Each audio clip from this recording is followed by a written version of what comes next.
이번에 보실 물건은 경기도 시흥 역세권에 있는 상가주택입니다. 사진처럼 이제 빨간 원안에 있는 게 해당 경매 물건이고요. 특징은 이제 2001년식, 그러니까 새 건물이고요. 그리고 이제 역세권, 그리고 감정가 대비, 감정가가 20억인데 19억이죠. 그래서 그런 걸 보면 굉장히 싸졌다라는 게 해당 건물의 특징입니다. 그래서 보면 사건 번호는 2022 타경 57301이고요. 감정가는 20억. 그래서 이제 두 번 유찰이 돼서 거의 이제 반가격까지 9억 8천까지 떨어졌습니다. 그리고 보증금은 9,800, 종류는 상가주택, 그리고 사용 승인일은 2021년입니다. 토지는 81평, 건물이 169평. 그러니까 이제 규모를 본다고 하면 해당 건물의 규모를 본다고 하면 그렇게 큰 평수는 아니죠. 그래서 한 중소형, 중대형 정도 되는 중형 크기의 어떤 건물인데 감정이 20억이 된 거예요. 그래서 아무래도 이제 신축이고, 그리고 여기가 이제 그 역세권이라 아무래도 땅값이 조금 비싸서 이렇게 감정이 좀 세게 된 게 아닌가라는 생각이에요. 정확한 주소는 시흥시 군자동이고요. 그리고 매각일자는 10월 5일, 관할 법원은 안산입니다. 자, 그렇게 돼 있어서 이제 좀 더 그 건물의 이제 그 위치도랑 그 자세히 좀 보도록 할게요. 외관부터. 보면은 이제 해당 건물의 이제 정면에 이렇게 이제 보면 디자인도 이렇게 좀 깔끔하게 마감이 되어 있고 CCTV 보이고요.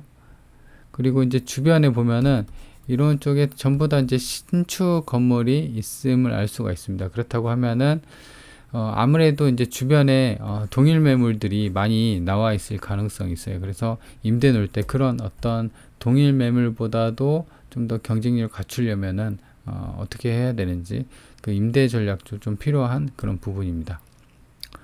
그래서 해당 건물 같은 경우는 이제 좀 이따 구체적으로 살펴볼 텐데 1층 여기는 이제 상가고요. 그리고 2층, 3층, 4층 이렇게 돼 있고 2층에는 이제 두 가구, 그다음에 한 가구, 4층에도 한 가구. 그래서 총 4세대가 거주할 수 있고 1층에는 이제 하나의 상가. 그래서 총 5개 호에 대해서 월세를 받을 수가 있습니다. 그리고 복층이 4층 복층이고요. 2층에도 이제 복층이 좀 있습니다. 그래서 복층 구조. 그러니까 이제 이게 한 층에 하나 쓰는 데도 있고 두 개 쓰는 데도 있으니까 아무래도 평수가 각 하나의 호에 평수가 3룸 정도로 좀 크게 빠진 것을 알 수가 있습니다. 그리고 이제 주차장을 보면은 한 대, 두 대, 세 대, 네 대, 그죠? 총 가구 수가 4대, 총 가구 수가 총 4세대잖아요. 그래서 거기에 맞춰서 주차장도 4대인데 사실 4대는 좀 부족하죠. 왜냐면 이 한 가구당 3룸이니까 보통 이제 그 정도 4인, 5인 식구가 살면은 차는 이제 2개 정도로 좀 빠지잖아요. 그쵸? 그래서 1층 상가는 뭐 이런 식으로 돼 있고 임대, 뭐 전월세 문이 이렇게도 붙여 있습니다. 그리고 이제 이렇게 쭉 보면은 외관상은 이제 깔끔하죠. 신축이니까 뭐 더 볼 건 없죠. 깔끔합니다. 바닥도 그렇고요. 그리고 이제 주변을 보면요. 아까 말씀드린 것처럼 이런 신축 건물들이 좀 많이 있어요. 그죠? 그래서 이 오른편으로도 이렇게 신축이 있고, 그리고 이 도로가 이제 그 10m 도로입니다. 그죠? 그래서 주차가 모질라니까 이게 이제 흰색 선이잖아요. 그러니까 이제 여기다가 이렇게 일렬로 주차를 또 할 수가 있는 부분이고요. 그래서 이제 건물 내에는 4대, 그리고 이제 바깥에는 또 이런 식으로 선착순으로 주차를 될 수가 있다. 마찬가지로 여기도 상가주택이죠. 그래서 대부분 이런 부분들이 전부 상가주택으로 되어 있어요. 그래서 아마도 이런 식으로 상가주택이 이제 촌으로 이루어졌기 때문에 반드시 임대를 좀 놓을 때 경쟁 매물에 대해서 좀 고려를 해야 되는 부분이 있습니다. 그렇죠? 그래서 보면은 여기도 뭐 상가주택. 그러니까 1층에는 전부 다 상가죠. 그래서 이제 이런 식으로 좀 빠져 있는 구조를 갖고 있는 동네다. 자, 그렇게 되어 있습니다. 그래서 주변까지 이렇게 외관이랑 이런 걸 좀 살펴봤고요. 그리고 이제 보면은 이게 제시회가 이런 부분이 제시회가 좀 포함이 된 것 같아요. 그리고 이제 여기에는 안 보이는데 뒷면에도 저 여기 뒷면에도 제시가 좀 있어서 제시에도 좀 포함이 돼 있어요. 그래서 이제 그런 부분도 어느 정도 감안을 해야 됩니다. 왜냐면 이제 제시회 같은 경우는 후면이죠. 그래서 이제 후면에도 이런 그 평면들을 볼 텐데 제시회가 좀 있어요. 이제 에어컨, 이렇게 베란다도 이렇게 잘 있고요. 그렇죠? 그래서 제시회가 있으면은 은행에서 대출을 꺼려 해주는 데도 있어요. 꺼려 하는 은행도 있습니다. 그래서 해당 물건 이제 조사할 때 대출에 대한 어떤 이제 그 가능성도 타진을 해봐야 되고요. 1층 내부입니다. 1층 내부는 이제 승강기가 있죠. 그러니까 신축이니까 당연히 승강기가 있겠죠. 1층 내부고요. 그리고 이제 층별 안내도를 좀 살펴볼 건데 좀 특징적인 게 있죠. 이게 보시면 1층부터 4층짜리 건물인데 1층 아까 말씀드린 것처럼 근생 이게 이제 23평 그죠? 23평 정도고 주차가 4대 되는 거고 그 다음에 2층에는 3룸이 2개가 있어요. 그러니까 1호하고 2호가 있는 거예요. 그리고 3층도 3룸 1개 4층도 3룸 1개 근데 이제 평수를 보면은 4층이 가장 큽니다. 그래서 23평이면 아파트로 치면은 30평 정도 되는 거예요. 그래서 뭐 방 3개 화장실 2개 이 정도 나오는 그러니까 이제 여기 트렌드가 이 동네에서 그래도 트렌드가 큰 평수로 이렇게 지은 걸 좀 볼 수가 있고 그렇다고 하면은 이제 아무래도 3룸은 좀 크게 빠지면 월세보다는 전세를 좀 선호하는 경향이 있습니다. 요 정도 되면은 좀 이따 볼 텐데 월세가 100만원 정도 돼요. 그래서 100만원 주고 들어올 만한 어떤 이제 주거 환경이나 그런 어떤 수준이 되는지 좀 파악을 해야 되거든요. 일단 그건 좀 이따 보기로 하고 1층에 대한 평면도인데 1종이죠. 1종 근생시설이고 소매점 그리고 화장실이 이렇게 있습니다. 그리고 이제 여기가 승강기고요. 그렇죠? 그래서 1층에 대한 평면도이고 그 다음에 2층입니다. 2층 같은 경우는 이제 좀 특이할 점은 보시면 이제 승강기 계단 있고 이렇게 보면 이쪽으로는 2호 아래쪽으로는 1호예요. 2층에. 근데 보면 201호부터 볼게요. 방 하나, 2개, 3개 있고요. 그렇죠? 그 다음에 이게 발코니 이렇게 확장형 발코니 있죠. 이게 전부 다 빨간색이 그 제시입니다. 제시가 다 포함이 돼 있어요. 그죠? 그래서 보통 건물 같은 경우 그 경매 물건 좀 보시면 아시겠지만 이렇게 건물 있잖아요. 근데 제시가 막 더덕더덕 좀 이렇게 붙어 있는 경우가 있거든요. 그럼 되게 지저분하잖아요. 근데 요새 건물 신축 같은 경우는 제시가 이렇게 딱 왁구로 딱 그 이쁘게 좀 짜여져 있는 것을 알 수가 있습니다. 그렇죠? 그래서 불법 건축물에 대해서는 이제 건축물 대장상 뭐 등재는 안 돼 있으니까 큰 무리는 없을 것 같은데 이런 제시의 건물로 인해서 대출이 좀 막힐 가능성이 있어요. 그래서 반드시 좀 은행에다가 대출에 대한 어떤 문의를 해보고 입찰하는 게 안전하다라는 겁니다. 그래서 일단 여기 이렇게 돼 있고 201호부터 보면은 방 하나, 2개, 3개 그 다음에 화장실이 2개네요. 그러니까 이제 3룸에다가 욕실 1개가 있는 거고 201호가 202호 같은 경우는 특이하게 하부가 있죠. 그럼 이제 상부가 있다라는 말이에요. 그러니까 복층이에요. 2호, 1호는 그냥 복층이 아니고 2호가 복층입니다. 그래서 보면은 방 하나, 그 다음에 거실, 그 다음에 뭐 이렇게 미닫이로 좀 돼 있는데 아마 이게 그 방 겸 주방으로 좀 쓸 수 있는 그런 구조가 아닌가 싶어요. 그래서 방 하나 이렇게 있고 그다음에 복층이 있습니다. 그래서 그런 복층도 좀 봐야 되고요. 그러니까 복층이 3층에 있어요. 화장실. 그러니까 이제 공식적으로는 이제 보여지는 거는 방 하나, 그다음 화장실 하나예요. 1층에는. 그리고 주방하고 거실이 2층에는 이렇게 되어 있고요. 그래서 2층에는 이제 2개 호가 있고 그 다음에 3층에는 아까 1개 호가 있다고 말씀드렸죠. 그래서 301호는 아까 201호처럼 여기는 이제 승강기 그다음에 그 계단이 있는데 문이 하나밖에 없습니다. 그렇죠? 그래서 여기 아래는 301호, 여기는 202호 상부랍니다. 그러니까 아까 201호 하부였잖아요. 그래서 방 하나, 2개, 방 3개고 욕실이 또 있습니다. 그래서 202호 같은 경우는 복층으로 볼 수가 있고 301호는 방이 하나, 2개, 3개, 욕실 하나, 2개. 그래서 3룸으로 좀 되어 있습니다. 3층도 마찬가지로 이렇게 보시면 전부 다, 그렇죠? 이게 다 제시회거든요. 제시회로 다 포함되어 있다. 각 층마다. 그래서 실제 아까 평수 말씀드렸잖아요. 이 실제 평수보다는 좀 더 클 겁니다. 자, 여기 보면은 이게 이제 평수거든요. 실제. 근데 이거보다는 제시회가 좀 있기 때문에 이거보다 한 5평 내지 한 10평 정도는 좀 클 겁니다. 그래서 실제로 그 평수에 대해서는 제시회까지 포함되는 거니까 좀 더 크게 보는 게 맞을 것 같습니다. 그리고 4층 같은 경우는 이제 보통 이제 꼭대기 층이니까 여기는 이제 주인 세대로 보여집니다. 그래서 승강기 있고 그 다음에 계단이 있습니다. 그죠? 그래서 지금 보면은 401호도 보면은 방 하나, 2개, 3개 있는데 이 다락도 있어요. 그렇죠? 그래서 다락도 어떻게 쓰냐에 따라서 다를 수가 있는데 주인 세대 같은 경우는 이렇게 다락도 있고 그 다음에 베란다가 굉장히 좀 크게 빠졌죠. 그래서 요것도 다 전부 다 제시이고요. 그래서 마찬가지로 방 3개에다가 4층도 욕실이 2개 있다. 그래서 방 3개, 화장실 2개인 좀 큰 평수의 어떤 그 세대로 이루어진 다가구 건물이다 라는 것을 알 수가 있습니다.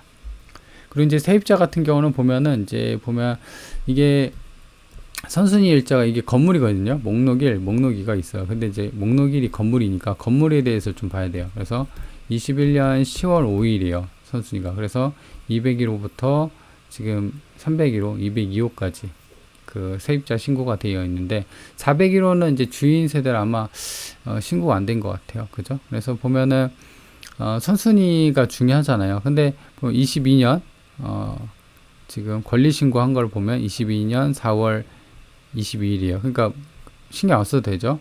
얘도 지금 건물이 10월 5일인데 근데 현황 조사잖아요. 그래서 요거 같은 경우는 21년 11월 5일인데 이것도 마찬가지로 현황 조사를 한다고 하더라도 늦죠. 그래서 말소예요. 301호도 마찬가지로 21년, 22년 이것도 말소. 그래서 세입자 같은 경우는 낙찰받고 크게 물어줄 그런 상황은 없어 보입니다. 다만 이제 최근에 보면 21년, 22년부터 해갖고 계약을 했잖아요. 근데 201호 같은 경우는 복층이 아니죠. 202호가 복층이었죠. 그래서 복층 같은 경우는 2억 5천, 그리고 201호랑 301호 같은 경우는 3룸에다가 화장실 2개니까 2억 2천, 2억 6천이 됐어요. 그래서 이거를 대략 어바웃으로 잡아도 지금 만약에 천에 5만원, 전세랑 월세 변환 비율을 천에 5만원 정도 하면은 1억이면은 월세가 50이에요. 2억이면은 월세가 100이에요. 그러니까 다 2억이 넘잖아요. 그래서 보증금을 아무래도 작게 잡고 하더라도 2천에 100, 그죠? 혹은 요거 같은 경우는 6천에 100, 요거 같은 경우는 5천에 100 이런 수치가 나온단 말이에요. 그래서 요거 같은 경우는 실제 그렇게 되는지 시세가 그런 정도로 형성이 되어 있는지를 좀 지켜봐야 됩니다. 그래서 그 부분도 이따가 같이 한번 살펴볼게요. 지적도입니다. 지적도 같은 경우는 요거 아까 도로가 있었죠. 요게 이제 10m 도로고요. 그리고 일정 주거 지역이다. 그리고 이제 보시면 여기가 이제 본건인데 이게 잘 보이실지 모르겠습니다. 여기 막 미음, 기역, 니은, 디귿, 시읒, 이응 이렇게 돼 있잖아요. 이게 이제 전부 다 제시회입니다. 그래서 제시회 같은 경우는 은행 문제가 있다. 대출이죠. 그래서 대출 문제 좀 확인을 해야 되는 부분입니다. 자, 그렇게 되어 있고 그 다음에는 이제 위치를 볼 텐데요. 위치 같은 경우는 괜찮습니다. 이게 보면은 본건이 여기 있어요. 근데 이제 주변에 보면은 바로 앞에 버스 정류장이 있죠. 그래서 그리고 또 여기 좀만 걸어 나가면은 시흥 능곡역이 있어요. 그렇죠? 그래서 그리고 또 한 가지 특징적인 거는 주변에 센트럴파크, 센텀 아파트, 휴먼시아 뭐 이런 어떤 이편한 세상, 중대형, 중소형 뭐 이런 프리미엄 아파트들이 좀 많이 있습니다. 세대수도 많고요. 그렇다 보니까는 지금 아파트가 요렇게 있고 요렇게 있잖아요. 근데 그 사이에 해당 물건이 있고 그 다음에 버스 역, 시흥 능곡역도 이렇게 앞에 있거든요. 그렇기 때문에 위치는 좋은 편이죠. 그리고 초등학교도 있고, 그죠? 그래서 지금 같은 경우는 보통 이제 다 3룸이잖아요. 본권 같은 경우는 방 3개에다가 화장실이 2개니까. 그래서 요거 같은 경우는 뭐 4인이나 5인 식구들이 거주하기 좋아요. 그래서 뭐 초등학교, 이 어떤 아파트 인프라가 좋기 때문에 애들 학교 보내기에도 위치가 괜찮고, 직장인들 출퇴근, 그렇죠? 시흥 능곡역. 그리고 좀 이따 보시겠지만 39번 국도가 옆에 지나가기 때문에 차로 이동하기에도 좀 편합니다. 그래서 좀 더 축소를 해보면 아까 제가 말씀드렸죠. 부천하고 안산. 그러니까 이제 본권이 여기 있는데 이 아래로 가면 안산이고 이 위로 가면 이제 부천이에요. 그래서 이 39번 국도에 인접해 있기 때문에 외곽으로 자차가 있다면 외곽으로 좀 빠지기 쉽고, 아까도 역세권이었죠. 시흥 능곡역. 그래서 이제 교통편은 편한 편이다 라는 겁니다. 그리고 여기 이제 롯데시네마가 있고요. 그리고 시흥시청이 있습니다. 여기.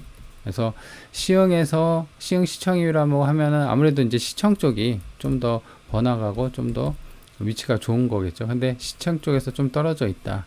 다만 그래도 이런 아파트들이 많죠. LH 아파트, 그다음에 에버빌, 그렇죠? 그리고 뭐 이런 아파트들, 대형 아파트 단지들이 굉장히 많이 있습니다. 그래서 그 가운데 있는 게 해당 경우의 물건이라 위치는 나름 경기권 수도권에서도 좀 괜찮죠. 자, 그래서 일단 월세 매물 볼 건데요. 본권이 여기 있고요. 이게 숫자 7로 돼 있죠. 그래서 요게 이제 해당 물건이에요. 월세 나온 게. 근데 보면은 2년이네. 이런 데가 지금 아까 보였다시피 주변에가 전부 다 신축이었잖아요. 그래서 상가주택, 전부 다 상가주택이요. 근데 보면은 평수가 40제곱미터예요. 34제곱미터, 22제곱미터. 이건 이제 뭐 주인세, 그러니까 이건 전세니까 이건 빼고. 그래서 월세만 본다고 하면 40제곱미터고 30제곱, 이게 한 12평? 이게 한 14평 정도 되는 거예요. 근데 본권 같은 경우는 그래도 한 17평, 18평 정도 되는 거거든요. 그래서 그보다는 큰데 월세가 이렇게 나온다. 그죠? 2,500에 80이랍니다. 그러면 본권 같은 경우도 충분히 100을 받을 수 있는 어떤 월세가 나오죠. 하지만 이제 월세가 100이 이렇게 계산돼서 좀 나온다고 하더라도 솔직히 이게 막 강남이고, 그리고 월세를 100만원 주고 살 수 있는 어떤 주거 수준이 되냐가 중요하거든요. 근데 여기 같은 경우는 주변에 아파트도 이렇게 있는데, 사실 이런 아파트 같은 경우는 30평대면 6억에서 한 7억이면 매매로 살 수가 있거든요. 그렇죠? 근데 월세 100만원 줄 바에 이걸로 대출이자로 하면은 대략 5% 정도 이자로 한다고 하면 그래도 한 3억 정도는 대출을 받으면은 이게 100만원이 나와요. 그렇죠? 그렇다고 하면은 이제 한 절반 정도, 현금 6억에서 7억이니까 한 3억은 현금 갖고 있고 나머지 3억은 대출 받아 갖고 차라리 아파트 가는 그런 수요가 더 많을 것으로 보여지거든요. 어떤 그런 아파트의 어떤 매매나 이런 게 나온 거 보면은, 그리고 월세 100만원에 대한 5% 이자를 계산했을 때 그렇게 된다고 하면은 이제 계산을 해보면 과연 이 돈 100만원 주고 해당 물건에 월세를 들어올 수 있을까라는 게 좀 부담스러운 입장이죠. 들어오는 사람한테는. 그렇게 하려면은 이제 아무래도 월세를 맞추려면 100만원이 아니라 좀 더 낮춰야겠죠. 지금처럼 80이면은 70이나 80 정도라고 한다면 보증금을 좀 올려야겠죠. 뭐 보증금이 1억이나 아니면 7, 8천 뭐 이런 식으로 가야겠죠. 그래서 이런 거를 이제 현실성 있게 전세나 월세를 좀 조정할 필요가 있다. 했지만 지금 70, 80 나온 거 보면은 월세가 지금 시세는 이제 100 정도가 맞을 것 같다라는 겁니다. 그리고 전세도 마찬가지로 지금 되게 작죠. 9평. 요것도 한 15평인데 1억 7천, 1억 2천 나온 거 보면 아까 임대차 신고 나왔을 때 201호랑 202호, 그 다음에 한번 볼까요? 여기에 대한 것도 어느 정도 얼추 맞는 거죠. 여기도. 그죠? 그래서 2억, 전세가 2억 2천, 2억 6천. 그리고 이런 걸 보면은 사실 방 3개잖아요. 그리고 화장실 2개. 인데 이거 가지고 아파트 들어가기에는 전세가 턱없이 부족하고, 오히려 매매하기도 아까 그 6억에서 한 7억 정도가 그 30평대였거든요. 근데 이제 아파트 들어가면은 아무래도 관리비 들어가죠. 관리비가 좀 세죠. 30평대면. 근데 이거 같은 경우 관리비가 좀 적을 수도 있고, 물론 이제 주차나 이런 문제는 편의시설은 아파트가 좋겠죠. 그래서 그런 수요가 좀 있을 것으로 보고 이렇게 전세를 해당 경매 물건 같은 경우는 전세를 좀 많이 놓은 것 같아요. 근데 전세 났을 때는 월세가 안 나오기 때문에 그 어떤 대출이자나 이런 거에 대해서 좀 감당이 어렵습니다. 그래서 그런 부분을 좀 감안하고 적절히 섞어서 임대를 놓는 그런 전략이 필요합니다. 그리고 여기 이거 같은 경우는 이제 상가예요. 상가. 아까 같은 경우는 주거용이었는데 지금 같은 경우는 본건이 여기 있고 여 근방에 5라고 되어 있죠. 여기가 이제 해당 나와 있는 건데 보면은 31제곱미터, 75제곱미터, 97, 107 뭐 이렇게 되어 있는데 30제곱미터는 한 9평 되는 게 110이에요. 그리고 75제곱미터면은 대략 한 20평 정도 될까요? 그죠? 그런 게 이제 200, 230 이렇게 돼 있어요. 그래서 200도 받을 수 있지만 계산하기 쉽게 저는 그냥 100으로 했어요. 100으로 1층 상가를.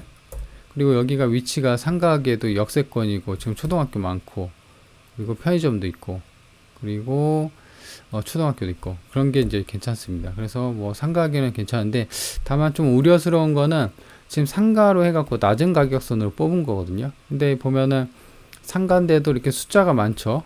10개도 있어요. 여긴 5개, 10개. 그렇기 때문에 여기 상가에 대해서 당연히 이제 다른 매물이 많이 나와 있기 때문에 여기에 대해서는 당연히 어떤 경쟁력을 확보하려면은 좀 더 싸게 내놓는 수밖에 없습니다. 그렇죠?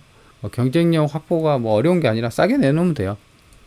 근데 이제 월세 같은 경우도 마찬가지로 이런 식으로 6, 3 많이 나와 있죠. 그래서 이런 부분도 좀 체크를 해서 좀 더 싸거나 아니면 뭐 옵션을 좀 더 넣어주거나 아니면 반전세를 좀 해주거나 뭐 그런 식으로 임대를 맞출 필요가 있는 거죠. 그래서 층별 월세를 보면은 1층 같은 경우는 아까 저 말씀드린 것처럼 1층 상가죠. 100만원 3룸 2개니까 200만원 이렇게 해서 총 이제 그 월세가 100만원에서 총 500만원으로 잡았습니다. 근데 지금 최저가가 9억이잖아요. 9억인데 월세가 500이면 뭐 나쁘진 않은 수치입니다. 근데 이제 지방으로 가면은 사실 이렇게 큰 구조로 안 빼요. 그죠? 예, 방개수를 원룸으로 해갖고 한 층당 뭐 4개에서 6개 내지 빼갖고 뭐 15개에서 18개 하면은 가격은 낮은데 월세는 높아지죠. 그래서 이제 원룸에 대한 수익률 퍼센테이지가 많이 올라갑니다. 그렇죠? 그래서 이제 그런 월세 수익을 바라볼 때는 이제 지방으로 가야 되는데 그렇지 않고 그냥 나는 뭐 새 건물이 좋고 그리고 어떤 실제 나는 여기가 이제 어떤 주거 지역이랑 가깝고 연고지가 있어서 내가 주인 세대 머물면서 1층부터 3층까지는 내가 관리를 하겠다. 그런다고 하면은 여길 가는 게 맞겠죠. 그래서 이제 사람마다 어떤 사정이나 자금 상황이 다르니까 그런 걸 좀 감안하고 이제 해당 물건 접근하는 게 좀 더 유효하지 않을까라는 생각입니다. 그래서 가장 큰 본건의 특징은 20억짜리가 9억대 있다는 게 가장 그죠? 확 땡기죠. 반 가격 돼 있으니까 많이 싸구나. 그리고 신축이니까 뭐 손볼 데도 없죠. 그리고 승강기 달려 있고 하니까 그죠? 그리고 평수도 널찍널찍하죠. 그래서 가장 특징적인 건 월세 수익이 이게 400이 아니라 500만 원입니다. 500만 원이 추정되는 거고, 요거는 당연히 전세하고 월세를 어떻게 놓냐에 따라서 그 월세가 올라가기도 하고 내려가기도 합니다. 그렇죠? 그리고 근데 아까 제가 말씀드렸죠. 500만 원인데 월세가 100만 원 주고 들어올 만한 주거 수준이 되는지, 그렇죠? 이게 부담이 되는 거죠. 사실. 그래서 이제 그런 거고, 그 다음에 역세권이고 아파트 대단지 있고 해서 주거 편의시설이나 학교가 좀 인근에 있었죠. 그리고 교통편이 좋아서 이런 점은 크게 장점으로 작용이 된다라는 겁니다. 그래서 해당 물건 같은 경우는 그런 점이 이제 특징이고, 그래서 일단 경기 시흥 쪽에 역세권에 있는 20억짜리가 9억짜리 된 새 건물에다가 역세권 정말 싸죠. 해당 물건을 살펴봤습니다.